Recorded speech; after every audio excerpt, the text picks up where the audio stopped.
Success is something that's determined internally. Like, there's definitely external markers of success for sure, but ultimately, I made the piece. And that's what I wanted to do. And so that was a success. And that made me feel like I need to make more of those things because I was so successful and so revealing about myself. And, like, why do I need to be in a blue chip gallery to feel celebrated? You know what I mean? Like, everybody loved the work. And people came out to see the work that I didn't anticipate seeing at all. And community is surprising in that way. And so I think, like, that's the success of my life, that, like, people enjoy it. People see something in it and take it forth.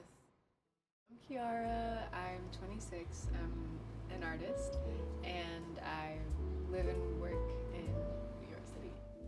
The prompt for the show was, what would you bring with you on a deserted island? It wasn't even my intention to really bleed into the sculpture. I just cut myself while I was working on it, and it wouldn't stop bleeding because it was on my knuckle.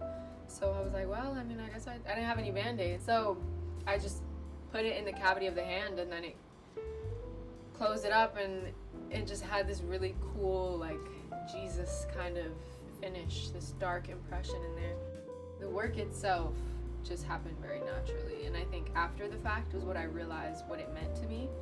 I was kind of just working with themes of guidance, I guess. Yeah, I guess themes of guidance and themes of, like, support in absence.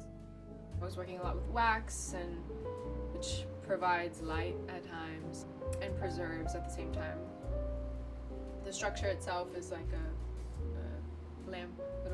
I was thinking a lot about, it can be seen as a loss to be on a deserted island, of course, but, like, if that's your experience, you have to make the most of your experience. So I was just thinking about what would help me reframe my position in that moment and what would provide me with a sense of agency.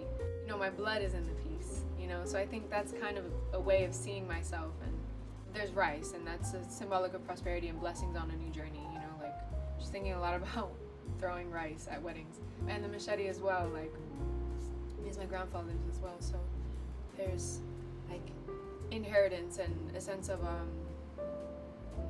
rootedness even when one is solitary. Machetes as well are protective. They're as defensive as they are offensive. They're protective and nourishing. You know, there's a door handle on it, you know, just a new journey, you know, and what would help me see that journey, see myself sacred in that journey. I became more intimate with the art making process when I was like 16, 17. And I'm just closing out my first real body of work that I've been making for the last about 3 years. Just understanding that discipline is an act of devotion really changed everything for me. Yeah, I'm vibing right now. I mean, I have a studio that I don't have to pay for, so that's amazing. That is the result of me sitting with my eyes glued to my computer for hours, just writing and writing and writing and applying for shit that, like, applying for 80 things so that I can get 3 of them. I'm gonna do anything for this because I have to do it.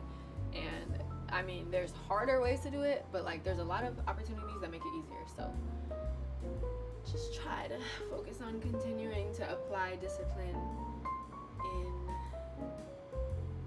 ways that may seem hard in the moment, but provide easier paths for me in the future. If I didn't say yes to one show that this guy that I had just recently met from school invited me to a week before the show was in it, and I had nothing to show, if I hadn't said yes, like, I wouldn't have had my solo show last year. Like, if I hadn't said yes 4 years ago, I wouldn't have had, like, the most major thing that happened to me last year, you know? So say yes until you can say no.